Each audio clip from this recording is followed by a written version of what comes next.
जंगल में नाचा मोर किसने देखा, कहावत भी हमने ही दी है लोगों को. So then if you have done something good and if your people do not come to know, then what is the fun of doing such kind of a work?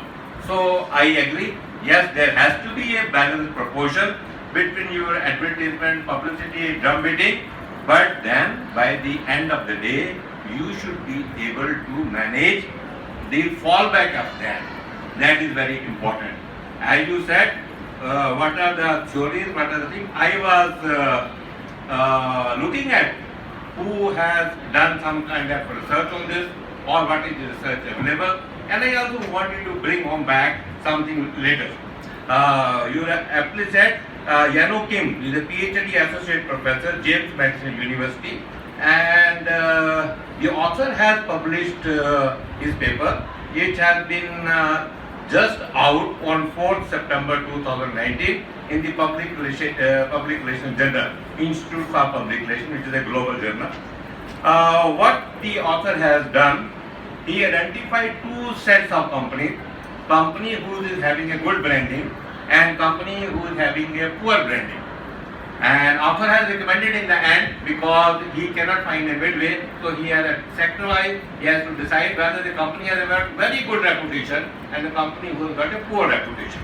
Now both go for their branding, and once you go to the branding through social media, in conventional media you got control mechanism because you know how to communicate, to whom to communicate, and the fallback you can manage.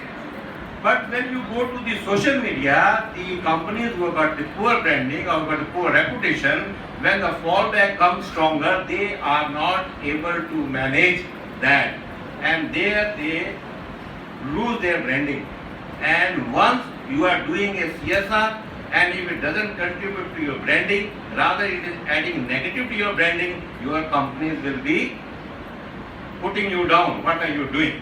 So that is where a balancing approach needs to be followed up so far as your branding or publicity is concerned. Then now coming to my own experiences.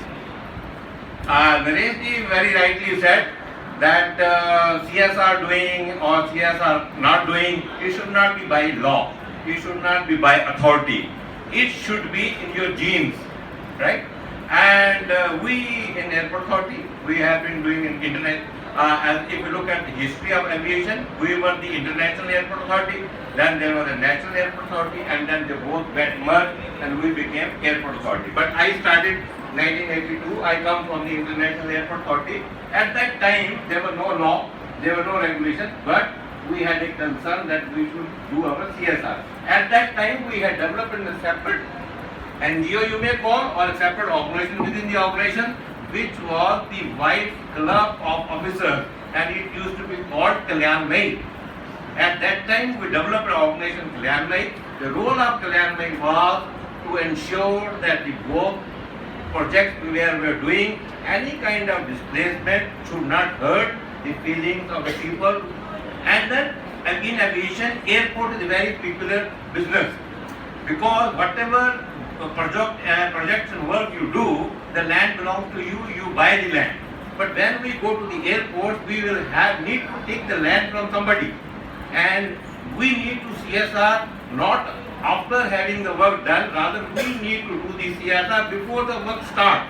Rather before we start conceiving the project, we start doing the CSR in that area. That is a special requirement of our profession. So that is the reason, even if people do not know that we are coming up with the airport in this area, we start doing our CSR.